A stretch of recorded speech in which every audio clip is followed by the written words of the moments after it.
Go.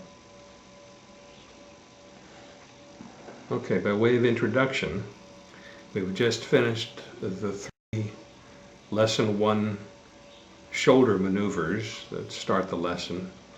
And now we do a movement that Tom Hanna used the word orbiting to describe. And it's a kinetic mirroring move in which the client is entirely passive, and we give a person a sense of freedom of movement in the shoulder, which they probably have not had for quite some time. And so what we're doing here is pressing in and lifting up and drawing out. Now that's in general the pattern of the move. I'm just showing you that. Now the move itself involves the full range of angles of which the shoulder is capable. And so although we start, say, going in straight in toward the spine, we then migrate in the following fashion, as if we are visualizing a clock at which the central pivot of the hands is right at the shoulder joint. We're going to be doing a movement along this line, and then along this line, and then along this line, so that we're actually traversing all angles, roughly, of the clock face. And so if we go in and lift up, that's straight in. The next move might be a bit toward the neck, and then more north, and then out. And then instead of drawing up and lifting out, we're now going over the top and coming down and out. We've just gone 180 degrees from the original starting point. And so what we're doing here, again, is giving the person a sense of freedom of movement along all directions.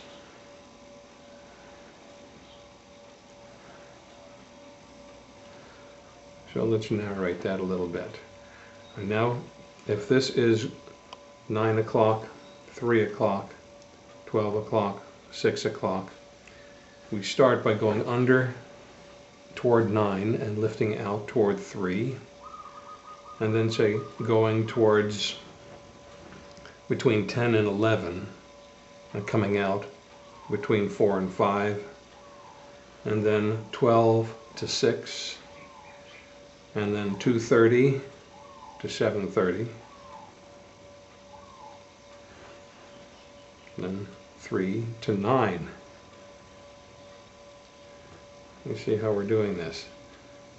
Now the person may have an involuntary tendency to hold on or to help the movement, neither of which we particularly want, because we want them to have a sense of what no effort feels like in that movement.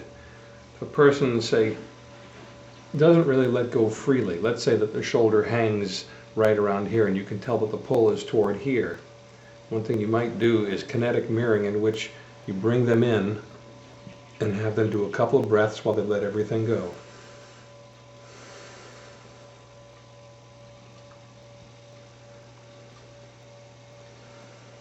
Then we do the mirroring part by letting them come out. And then we test again, and we make sure that this shoulder drops completely freely during the movement. And if you, in the process of doing this, you notice that they catch on in a certain position, let's say they caught here, they can't really let go, so we go in toward what they can't let go. And the same thing, a couple of breaths.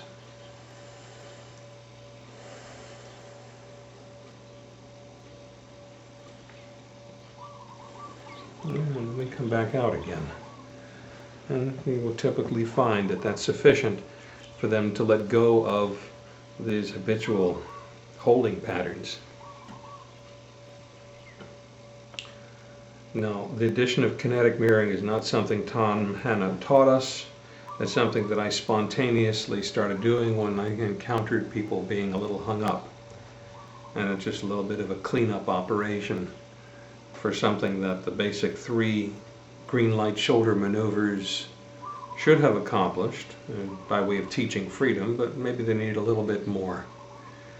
So those are my comments on orbiting the shoulder.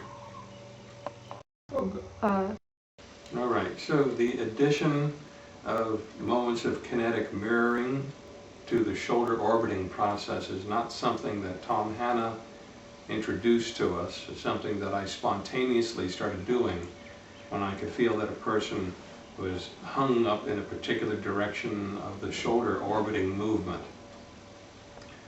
In general, we would expect that the 3 shoulder maneuvers and lock-ins of lesson 1 would be sufficient for a person to come free in the shoulder girdle, but sometimes just not the case. They need a little additional instruction as to what freedom of movement feels like and how they can let that area go. So those are my comments on shoulder orbiting. But okay. And I'm going to touch your neck a little bit. Okay. Well, there's a bit through here, but it's not a huge. Let's see something about your shoulders.